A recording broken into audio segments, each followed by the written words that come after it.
আপনি যদি কৃষক হন তবে উত্তরবঙ্গের সবজির ভাণ্ডার বগুড়ার শিবগঞ্জের এই কৃষকের গল্প আপনার ভাগ্য বদলে দিতে পারে।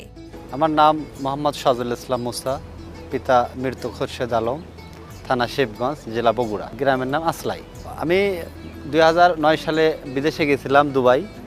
ওখান থেকে আসার পরে কৃষিকাজে নিয়োজিত হওয়ার পরে 2-3 বছর কাজ করছি, খুব একটা রেজাল্ট পাই নাই।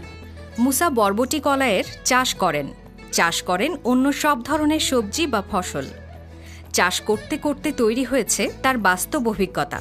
যে আমরা যদি কোনো ফসল করতে যাই, সর্বপ্রথম আগে বীজ সংগ্রহ করে ভালো, আর স্প্রে ওষুধটা কীটনাশক এগুলো ভালো ওষুধ না দিয়ে মিশে অযথা সময় নষ্ট করে জীবনটা তামা। এর আগে যে আপনার যে এই বটবটি কালায় যত পোকার লিক ছিল আমার, যদিও 1 মণ কালায় উঠাইছি 40 কেজি, তার মধ্যে থেকে ধরেন 15 কেজি বাতিল, টাকার বাজারে বিক্রি করা যায় না, বাড়িতে খাইতে গেলেও অসুবিধে। বাস্তব অভিজ্ঞতায় কৃষক যা জানতে পারে অনেক মোটা মোটা বই পড়েও তা জানা সম্ভব নয়। তাই কৃষক মুসা তার অভিজ্ঞতার ভাণ্ডার খুলে দিয়েছেন অন্য কৃষকদের জন্য। তারপর অনেক কৃষক বলার পরে আমাকে বললো, আমি আবার সবাই কিছু মানুষের লিখে দিলাম, তারা সেগুলো নিয়ে এসে দিয়ে এখন মোটামুটি যদি আপনি রিটেলারের কাছ থেকে যে তথ্যটা না পায়, আমার কাছ থেকে তথ্যটা পায় তারা, যে কোন ওষুধ দিলে কোন কাজটা হয়, কোন ওষুধ দিলে আমরা উপকারটা বেশি পাবো, ফলনের দিক দিয়ে বেশি হবে। তবে একদিনে এমন অবস্থায় পৌঁছাননি মুসা।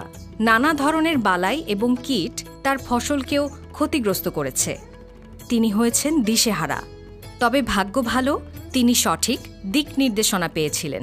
2024 সালে হঠাৎ করে একদিন জুলফিকার স্যারের সাথে দেখা, তো উনি বললো যে আমাদের কিছু প্রোডাক্ট আছে, তো আমরা একদিন মিটিং দিতে চাই। তো মিটিং দেওয়ার পরে অনেকেই বিশ্বাস করতে পারলো না যে তাদের ঔষধগুলো কি ভালো কি মন্দ। তা আমাকে বললো, আপনি একটা ওষুধ আমি আপনাকে ফিরিয়ে দিলাম। পরে ওই সময় আমার খ্যাত ছিল মিষ্টি কুমড়া, তো আমি ওটা দেওয়ার পর 10 শতক পরিমাণে জমি ছিল আমার। অনেক কোম্পানির ওষুধ আমি ব্যবহার করছি, কিন্তু আমি জমিতে লাউ দেখতে পাই না, যেটাই বের হয় ওটাই নষ্ট হয়। তারপরে স্যার ওই ওষুধ দেওয়ার পরে আমি স্প্রে করার পরে দেখলাম না, মোটামুটি ভালো রেজাল্ট আছে। পরে আমি ওই ওষুধটা আবার এনএসি গোল্ড স্প্রে করছি গোটা পুরো জমিতে। করার পরে আমার জমির থেকে সর্বশেষে আমি লাউ উঠেছি 465 পিস, আর ওর সাথে আবার পোকার ওষুধ ছিল মটার।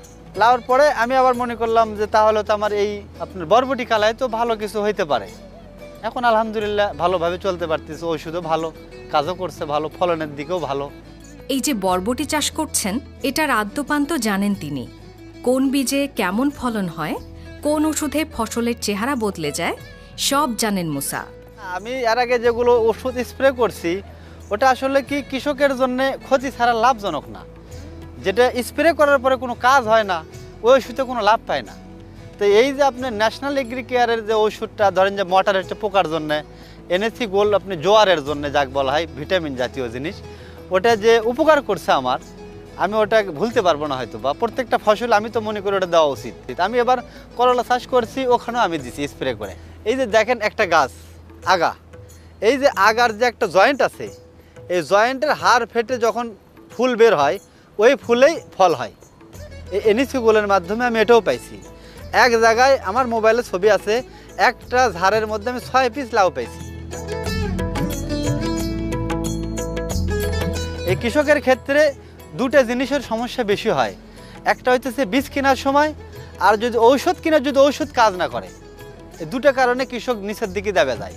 এই জন্য সর্বপ্রথম বীজ কিনতে হবে ভালো, আর ঔষধ যেটা স্প্রে করা লাগবে ওটা যেন ভালো হয়, যার দ্বারাই যেন কৃষক লাভবান হয়।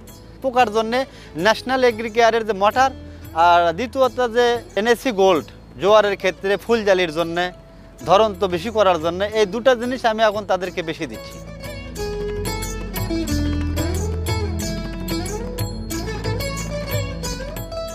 আমি চাই প্রত্যেকটা কৃষক যে কোনো কোম্পানির ঔষধ ব্যবহার করুক, সর্বপ্রথম আগে তাকে যাচাই করতে হবে যে ওষুধটা কাজে লাগবে কিনা, একটা কাজ হবে কিনা। যেরকম আমি যেটা করছি, আমার কাছ থেকে জিজ্ঞেস করে যারা পরামর্শ নিচ্ছে তারা সবাই ভালো রেজাল্ট পাইছে। আমিও আশাবাদী যে যারা এখনও জানেন নাই কিংবা জানেন, তাদেরকে বলতে চাই যে আপনারা যাচাই করে, বিশেষ করে পোকার জন্য মটারটা আর এই যে এনএসি গোল্ড এই সবজি ক্ষেত্রে খুব ভালো উপকার করে। এক সময় প্রবাসে ছিলেন, এখন কৃষিকাজ বা সবজি চাষ করে সফল থাকতে পারছেন, পরিবারের সাথেই অবদান রাখছেন দেশের অর্থনীতিতে। তিনি চান তার মতো অন্য কৃষকদের মুখেও হাসি ফুটুক। এসো করি